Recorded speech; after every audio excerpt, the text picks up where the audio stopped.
আসসালামু আলাইকুম, স্বাগতম। আমি এইচ.এম. আউয়াল আবেদিন, ফিজিওথেরাপিস্ট, শার্ট স্কলার। আমি আপনাদেরকে আমার ইউটিউব চ্যানেলে স্বাগত জানাতে চাই।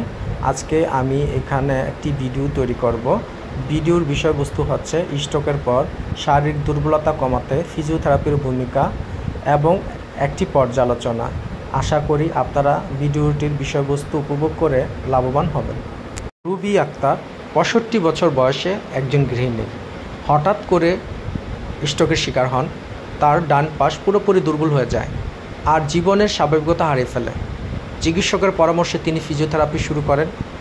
যদিও প্রথম দিকে কোনো উন্নতি দেখতে পাননি, তবুও ৩ মাস পরে ২০% তার শারীরিক দুর্বলতা থেকে যায়।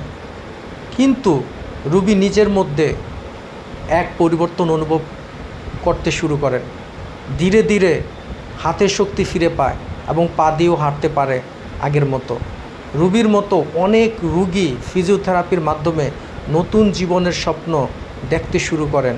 গবেষণার তথ্য অনুযায়ী ৬৫% রুগী ফিজিওথেরাপিকে অত্যন্ত কার্যকর বলে মনে করেন, আর ৮০% রুগী ব্যথা ও অস্বস্তি কমেছে।